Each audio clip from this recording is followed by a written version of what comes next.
So we'll dive right in. I want to open to some questions from you guys at the end. This time you need to have questions. So I'm just going to run through, we heard a little bit about you don't really need an introduction, but we heard about some of the other interesting projects that you're involved with, and I want to run through a few more. So obviously you started acting at a very young age. Yes. You were a singer for a while, you were a producer, baseball blogger, you have a sports, right? Yeah. MLB, sports apparel line for women. You are an advisor to Square and Jack Dorsey, little known fact maybe, and more recently a breastfeeding advocate. Yeah, which is weird. That was probably kind of all over the place. So a few questions on that note. Okay. First of all, what has guided your career? How do you decide what to do, what feels right, what you want to do? Well, it's interesting because for me, there's so many different aspects of who I am and where my fulfillment lies that I feel like at this point in my life, it's all very different than, earlier in my career when I started acting when I was 7. So started on Who's the Boss at 11. That ran for 8 years until I was 19. In a time when child stars never worked again after their series ended. And a lot of people told me to save my money, that I would probably, not continue to have a career. Which of course, I was like, oh no, I will keep going. And I just, kept working in the opportunities that I was given. It wasn't until I was older, maybe 24, 25, when I was on Charmed and my life seemed somewhat stable, that I started having, much like most young women do, other interests and things that I found equally as fulfilling as acting. And the reason why that's important, I think, is no matter what you do, and however passionate you are about what you do, you need a complete array of things that you feel emotionally fulfilled with. So that if one area of your life is not up to your ideal of what that should be at that time, that you have other things that you can always do to make you feel like a complete human being. So that's when I started getting into my philanthropy work, and I lived in South Africa in 2000 for 3 months. I volunteered in a township there in a children's hospital, and really that opened up this entire new world of me and my being that was, that took over every other aspect, that overcame, I did not care about celebrity or success or acting. The only reasons I cared about those things was because I knew it would enable me to make a bigger difference and to affect more people in a positive way. And then the sports thing is just just talk about being in the right place at the right time, being and having at Dodger Stadium and I grew up in a very New York Italian family. They were huge sports fans. So I grew up going to baseball games and watching baseball games on my dad's lap, and he was a huge Yankees fan. And when we moved to Los Angeles, we got Dodgers season tickets, and sports to me was a way to, and this is going to sound so just romantic and simplistic, but to escape whatever stresses I was feeling being a child actor. That was my sort of normalcy, and it was a place, almost like a church, where I was part of a community, and we were all had the same, desire for our team to win, and all of that stuff that I think is really important. Plus, I didn't go to high school. So to me, that was like my team spirit, my school spirit, my community spirit was at stadiums, basically. And I was at a Dodgers game, and I looked around. This was 8 or 9 years ago now. And it was cold, and I looked for a cute hoodie to throw on or something. And I went into the stadium shop, and all I could find were the worst pink things you could ever imagine in your life. And I was so offended by the pink. I was like, I'm not wearing pink. There's nothing pink about a Dodgers uniform. I wanted to fly the team colors. So I wound up having to buy a little boy's hoodie. Oh, nice. And that's what I That sparked the idea. Yeah. Well, no, I actually went back to my seat, and I looked around, and I saw a lot of pink. And I was like, okay, surely not all of these women wearing pink actually want to wear pink. even if 30% of these women wearing pink did not want to wear pink, then there was a market for, you know, an alternative. So I went back to CAA, who's my agency, and I pitched them this idea of doing a female fan apparel line. And this is a time that CAA didn't even have a sports department yet. So I actually pitched it to my film agent, who looked at me and said, "That's actually a crackhead idea. But I like it, and I'm going to figure out what to do with it." And coincidentally, some guy in the literary department knew someone from MLB Properties. He got me a meeting. I went in. I had hired. I did a whole bunch of research on stats and how many women go to games and the consumer. It's a huge percentage of female fans, right? It's over 45%. It's almost half. And it's different for every league. And I hired a fashion illustrator to sort of illustrate what I was thinking and feeling would be cool. And I went into a meeting with 6 guys from MLB. And I showed them the sketches, and I was, you know, very proud, putting on like my businesswoman hat, like trying to be professional. And one of the guys looks at me and goes, "There's no pink." And I go, "Yeah, I know, it's crazy, right?" And he goes, "But pink sells."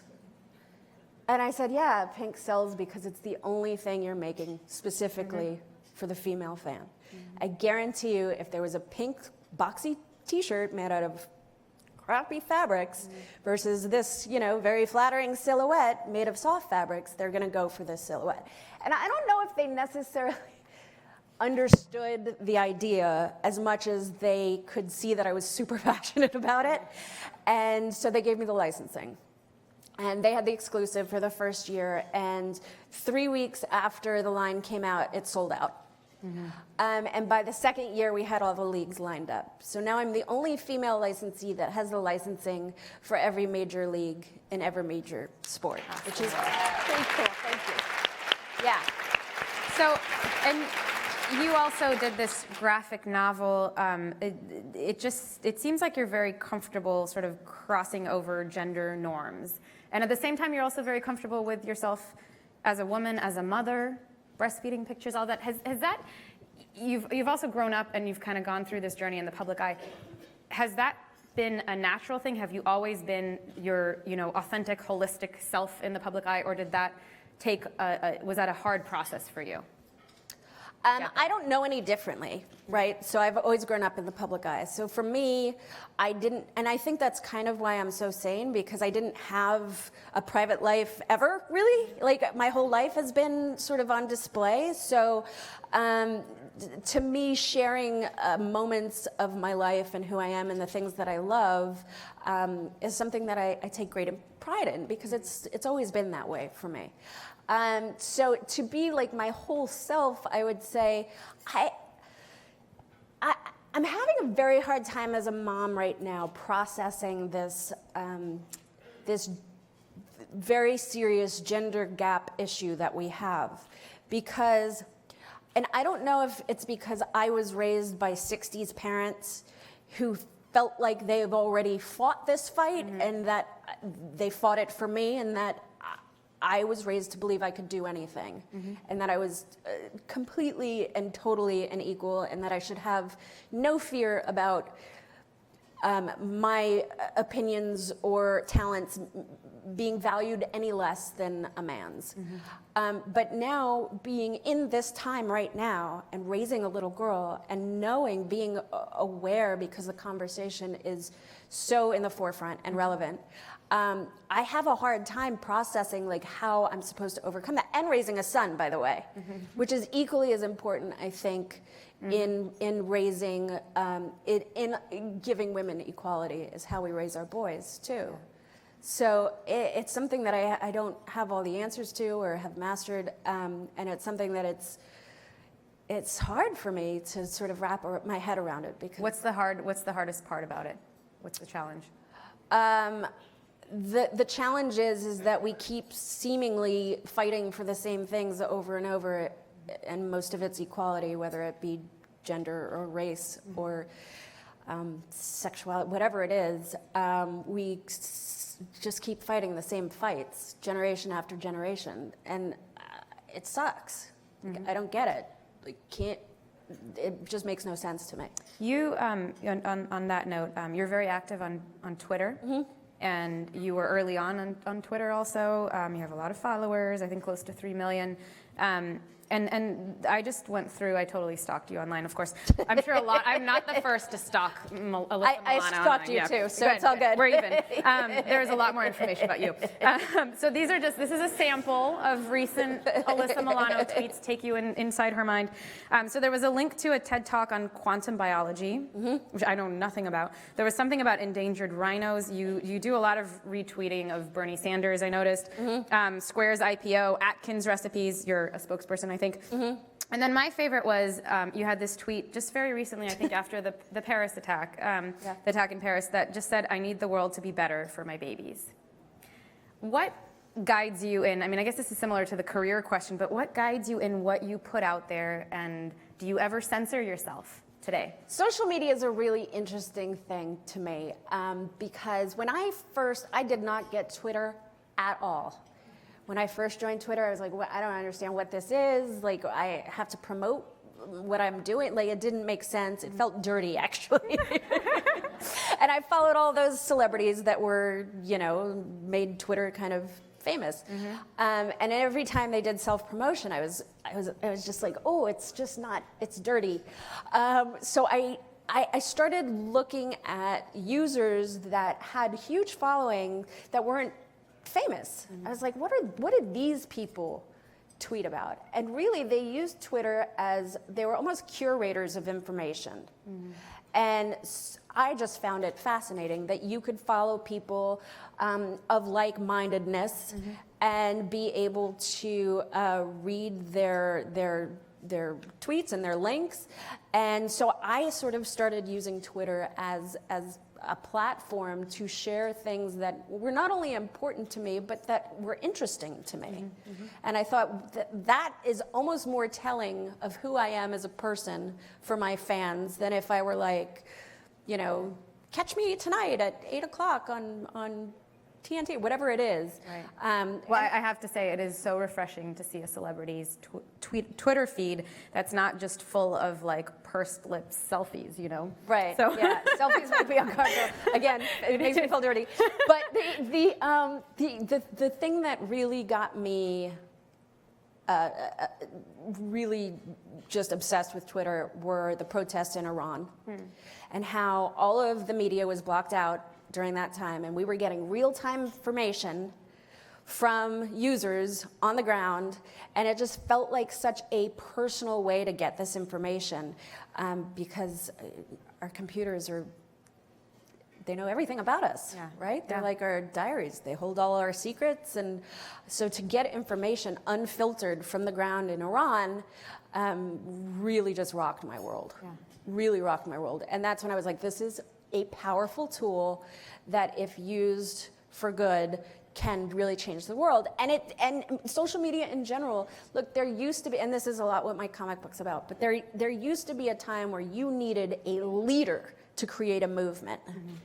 Now you just need a moment.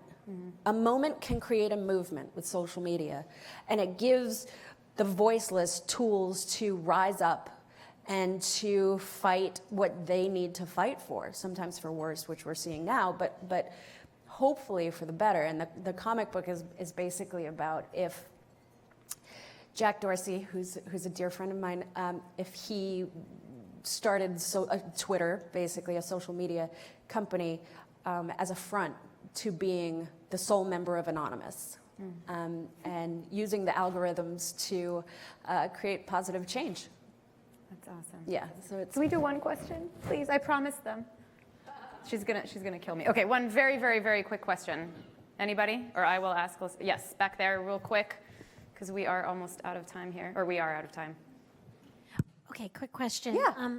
It's related to the social media piece. So, how does it feel with 3 million Twitter followers that you have more followers than Bernie Sanders across all platforms? I mean, how do you process that? And secondly, as a celebrity, how do you achieve balance when everyone tells you all the time that you're awesome?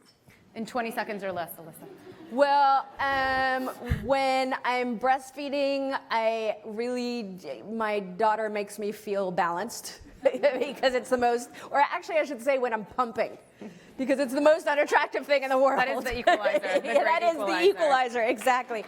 And as far as the social media, I really look at it like, and I know this sounds weird, and I've probably done more thinking about this than I should, but to me, I feel like my Twitter followers, I take it very seriously. I almost take it like I am the mayor of our little community. And with that, I have a certain amount of responsibility to share information, tweet responsibly, share who I am, and really make a community from the experience.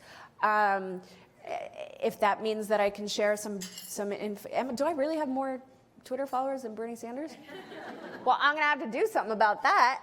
Keep retweeting him. That might work. I will. I'm so sorry we're out of time. Thank you so much for joining us. Thank you for having me. Such a pleasure. Thank you. Thanks so much. Thank you.